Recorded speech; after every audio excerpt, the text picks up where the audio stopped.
It's for Ezra. We are liberating his home, and we need your help. All of you. Against a planet of Imperials? General, those are difficult odds. I agree. But that boy has spirit. It reminds me of the time when there was still something you could believe in. The Jedi. We followed them into battle many times. Well, how about one more time, eh? So you're in. Adam, for that boy, there is nothing I would not do.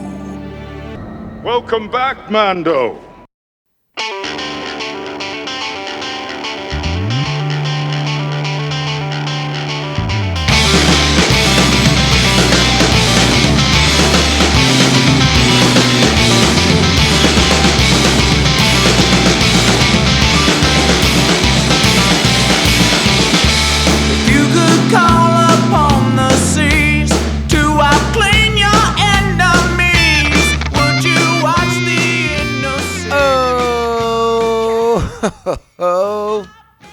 Greetings, Bucketheads. Mevar Tagar. Welcome to our 359th Wolf Watching Wolves Wrecking Havoc episode of MandoVision. I am your host, Nargai Tom, and thank you so much for checking out this small, independent Star Wars podcast. We're so glad you're here.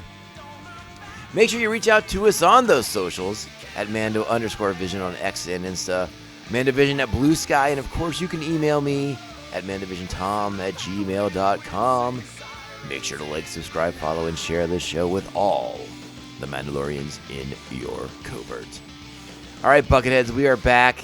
The penultimate episode of Star Wars Rebels in our rewatch series. We're about to do it. We're about to wrap it up. It's been quite the journey.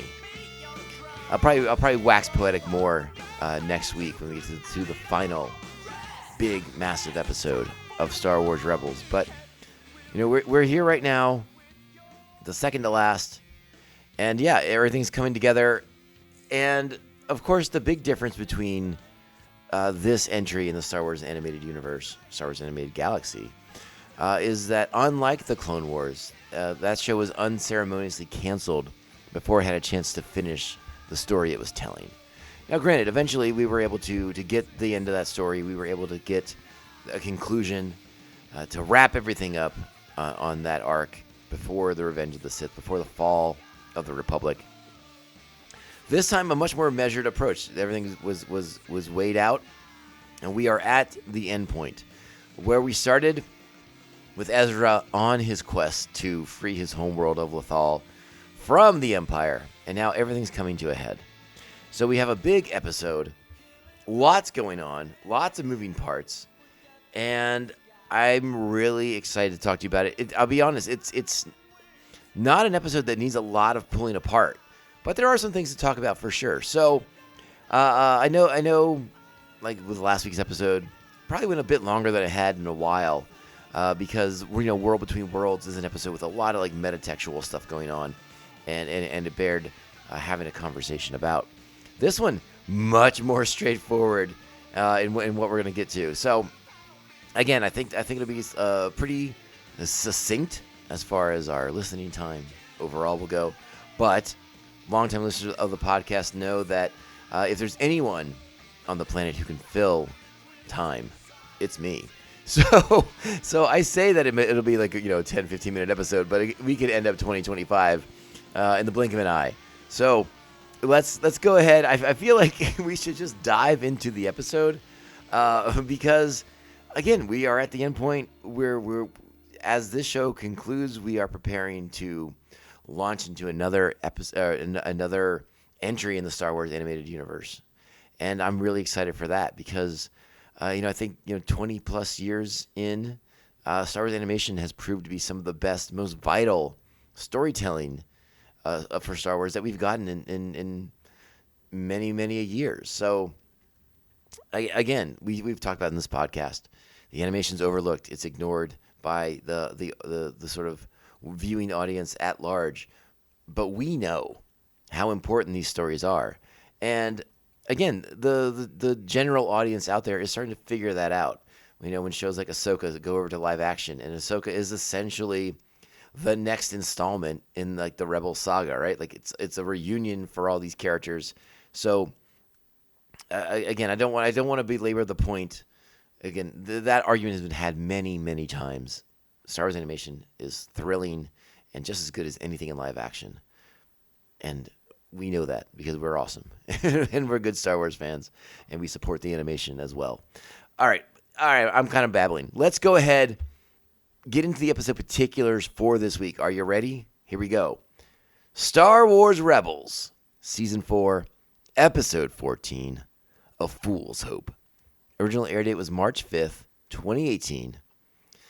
Our episode is, of course, written and directed by the usual suspects. And I really, how do I put it best? These creators have been involved in the Clone Wars and Rebels and Bad Batch, and it's just so rewarding to see such consistent storytelling from these creators over and over again. And one of the reasons why I like to make sure that we include them in the episodes is because they're bringing these things to life. They're making these things happen. But it's their stories, the wonderful work of the voice cast, Kevin Kiner and his score. It's such a wonderful, harmonious thing. Like when you complete one of these, when it's good, it's because everybody's contributing and pitching in on such a high level. So again, that is one reason why we make sure to include the creatives behind the scenes, the voice talent, and I try to make sure I talk about Kevin Kiner and his scores as much as I humanly can because they're always amazing. And this episode is no different. All right, sorry. Again, babbling. I'm going to get to the 20-minute mark before we even know it. The episode, written by Henry Gilroy and Stephen Melching. Of course, you got Stephen Melching doing the story editing. Directed by Dave Filoni and Sal Ruiz. Our plot. Ezra calls in every favor he can to rally together a ragtag group for a seemingly impossible fight against Governor Price and her Imperial forces.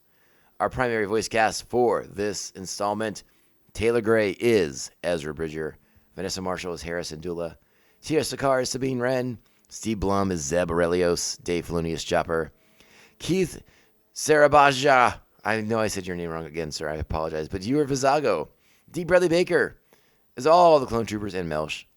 Mary Elizabeth McGlynn is Governor Price. Jim Cummings returns as Hondo Onaka. David Oluwayo is Agent Callis. Gina Torres returns as Ketsu Onyo. Warwick Davis is Rook. And of course, Clancy Brown. The Kurgan himself is Ryder Azadi. Woo! All right. Let's do it. Let's get into it. You know what that means. It's time. Strap on your buckets. Let's go. I had a vision. The Emperor is sending Thrawn back to Lothal. It's now or never. Then it's never. We won't stand a chance. We already tried and failed. Our best hope is to lay low, reorganize, and rebuild. Ryder, you have to trust me. Ezra, we need an army to take the city. Look around. I don't see an army. We don't need an army. We just need one person. So there is sort of a lot to process in this episode. We open up with the Ghost arriving back and reconnecting with Rex's old running mates Gregor and Wolf. Jupa Base. They seem to have upgraded to an AT-AT though. Pretty cool. Good for them. And this is sort of a rallying of old friends and calling in favors because Gregor is there, Wolf is there. We see Katsu is there. We see Hondo and Melch are there. At the sort of the behest of Hera in order to aid Ezra in his quest to free Lothal. And they're not doing it as part of the Rebel Alliance. This is sort of like off the books with the rebellion. This is a private, personal mission for the Spectres. So they're calling in all the favors they can and getting a sort of ragtag group to step up and stand against the Empire to free Lothal from the grip of tyranny. It's an exciting episode. It's a lot of fun. Obviously, I've included some clips from the episode, which I haven't done too often through our Rebels rewatch because those episodes, when I do that, episodes of this podcast get very, very quickly yanked off of YouTube, which, again, I'd like the YouTube audience to be with us, but I still feel like sometimes having these quotes, having these clips to contextualize our conversation is important. So we'll roll the dice and see what happens. Anywho, meanwhile, back on Lothal, Ezra is outside and he's sort of meditating and thinking of what to do next and how next to serve his people and his planet. Get them out of here, get them liberated from the Empire. And he's got a plan, and it's a crazy one. But this is where I want to talk to you guys about at that clip we just played. Who is the one he's referring to? A lot of belief that it's Sabine, that she's the one who is sort of like the guiding presence, the strong military tactic, and their bond that has deepened so much in this final season that he trusts her completely, and it's sort of her military expertise that he relies on in this instance. There's also the argument to be made that it's obtaining Arinda Price. Capturing her can help end this a lot faster if she is a prisoner and can't call the shots any longer. The idea here, again, like Ezra says, win a decisive victory before Thrawn returns. So Ezra has a desperate gambit, and that's where I want to talk to you about the episode, the title of the episode, A Fool's Hope. Sure, it's easy to go with, Ezra's the fool for hoping that he can stand up against the Imperial war machine with a ragtag band, a slightly escalated version of the Dirty Dozen, and liberate his home from this juggernaut that is the Empire. You can also make the argument that the fool with hope is Arinda Price herself, because as we see in the next scene, she is desperate to find the rebels. She's trying to save her life. She is in deep doo-doo for destroying the fuel cells that have basically wiped out the TIE Defender program. Thrawn, when he returns, is going to execute Governor Price. She is trying to find some victory to save her life. So it's possible that she is the fool with hope when Ryder Azadi dangles a little thread of light, a little thread of hope itself in front of her by using an old back channel communications way to reach out to her and let her know that he is willing to betray the rebels, the rebel cell, for amnesty. He doesn't believe in their cause. He doesn't believe that they have a chance. He's given up. He wants amnesty so that he lives, and he'll give up the rebels. Now, I think they've done a decent job of seeding this as a distinct possibility for Ryder's journey. We've seen him over the course of this season, especially like the last 5-6 episodes, be somewhat frustrated with the lack of progress of liberating Lothal. The rebellion has made promises, they've lost battles, and then they can't deliver now. So I think they want us to think that his belief that this is over is real, and that all these frustrations have finally mounted to the point where he's willing to betray them. I'll be honest, I never bought it for a second. And I'm not saying that I don't want to sound smarter than those who maybe did buy the deception, but it just felt like part of Ezra's plan. This is the bait on the hook that we need to draw her out and force a battle on our terms. And again, they sort of play it like in a TV style where they act like they're surprised. And again, we don't know exactly what Ezra told them. We don't know exactly how many details he foresaw and shared with the team. Perhaps he needed their reactions to be more real, so he kept some things in the dark. But obviously the key players were involved and knew what they needed to do to at least sell it and get the battle started. So, I mean, this is what happens, right? The Empire comes to the rebels on Lothal at the caves in the southern hemisphere. There is another line before the battle begins. Ezra and Sabine talking about the Lothwolves, the connection he seems to have with them, and how they seem to be aiding, but in sort of like on their own terms. So again, we're keeping the Lothwolves in the episode, involved in everything. Now that the stuff with the Jedi Temple is over, it doesn't mean that we're done with the Lothals, because again, they're there for Lothal. Their connection to the planet now takes the primary focus. So this is where we launch into a great action-packed sequence, all right?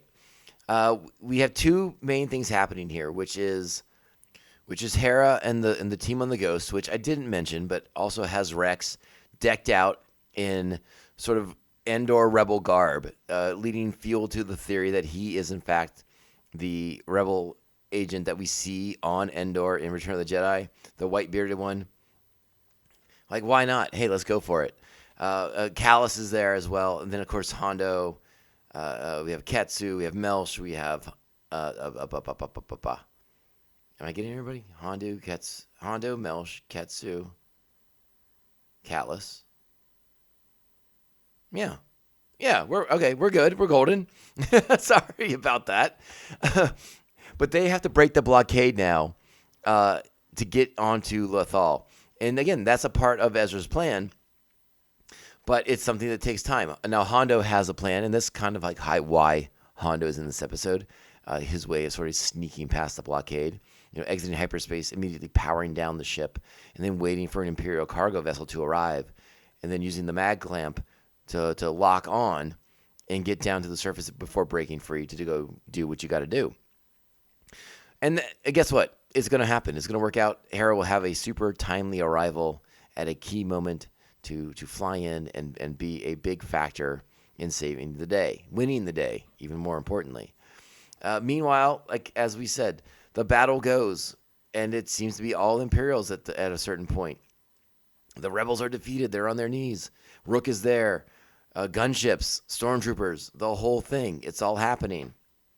Well, not so fast, my friends, because Ryder Azadi decides, hey, guess what, bud? I tricked you. This was to draw you out. You're now here. You're not in the gunship anymore. You're on the surface, and it's time to get the battle on. And of course, that's when Hera arrives, and the next phase of the battle kicks off. Great action sequences on this episode. I don't want to overlook them, because you have Rook jumping around, getting into it with Ezra. You have Sabine flying around with jetpack, taking care of flying stormtroopers, and it's all kinds of good stuff. And it's just fast paced. It's action oriented, and it's quality Star Wars at its best. And of course, one of the best moments is Rook, who's been flying around and getting thrown around, falling off of ledges, but bouncing right back and getting into the fray. He pursues Ezra into the cave, and he thinks that Ezra's all alone, and that he's got him. This is going to be it. This guy's going to surrender. I'm going to kill the fool.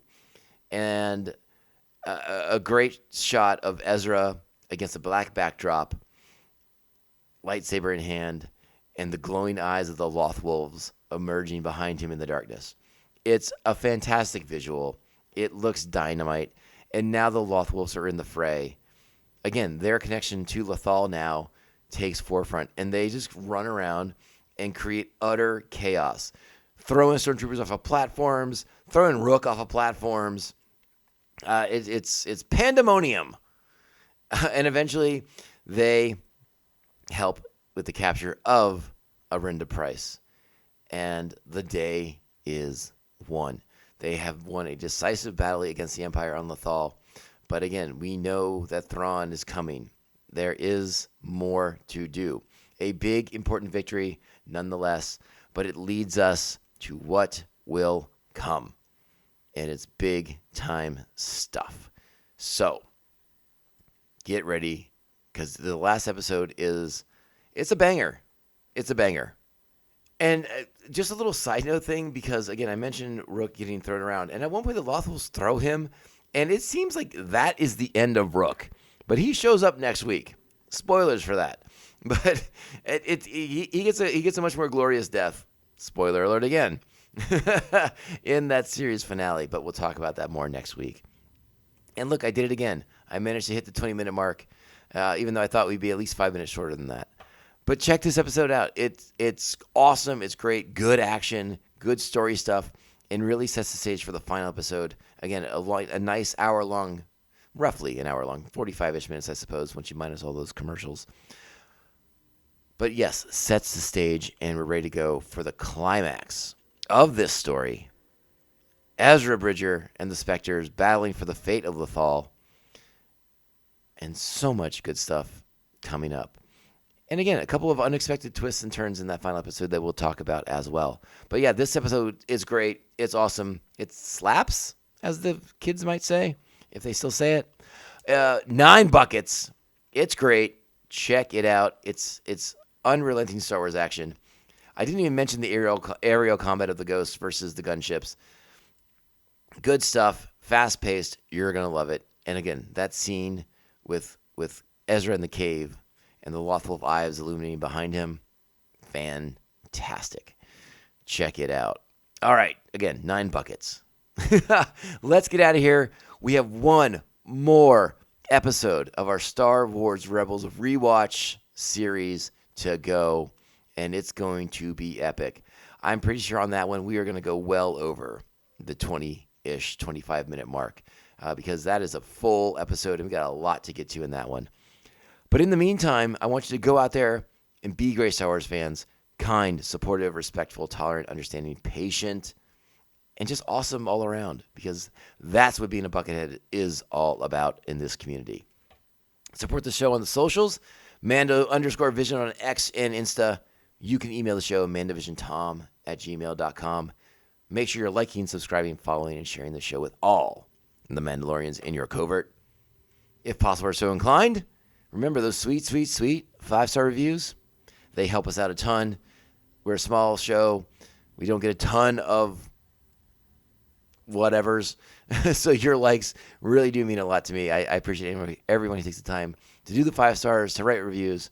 Thank you so, so much. All right. It's time to end this sucker and get ready for one more Star Wars Rebels rewatch, and it'll be here before you know it. But in the meantime, remember, this podcast, it only ends one way, my friends. This is the way. This is the way. This is the way. This is the way. I suppose you'll be heading out. I'm not. You should. It's against the creed. I gave you my word. I'm with you until we both fall. You really buy into that bantha fodder? I do.